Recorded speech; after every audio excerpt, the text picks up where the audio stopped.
اللہ نے جو دیا وہ تمہارے لیے غلط ہو ہی نہیں سکتا۔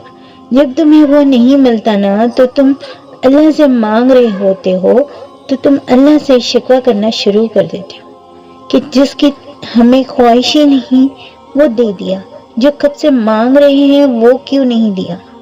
اب یہ سوال کرنا چھوڑ دینا چاہیے کہ ہم ہی کیوں، ہماری من پسند چیز ہی کیوں، بلکہ یہ کہنا چاہیے کہ یا رب جو تیری رضا وہ میری رضا۔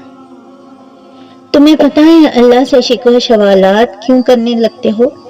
کیونکہ یہ سمجھ رہے ہوتے ہو کہ تم نے جو مانگا ہے وہی تمہارے لیے بہتر ہے، جبکہ یہ جاننے والی ذات تو صرف اللہ کی ہے نا، جو جانتا ہے کہ ہمارے لیے کیا صحیح ہے اور کیا غلط ہے، کون سے وقت ہمیں کس چیز سے نوازنا ہے اور کون سے وقت میں ہم سے ہماری من پسند چیز کو دور کر دینا ہے۔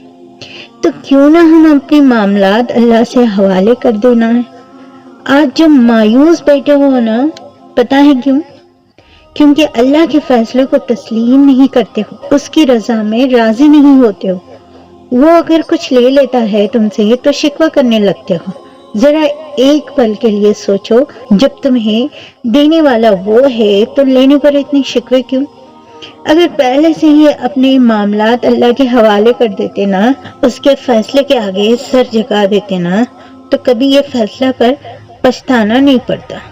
تم بھاگ رہے ہو اپنی چاہت کے پیچھے، وہ رب تمہیں اپنی چاہت سے نوازنا چاہ رہا ہے۔ اے ابن آدم، ایک تیری چاہت، ایک تیرے رب کی چاہت، ہوگا وہی جو تیرے رب کی چاہت۔ اگر کر دو گے اس کے سپرد اپنی چاہت تو جو ملے گا وہی ہوگا۔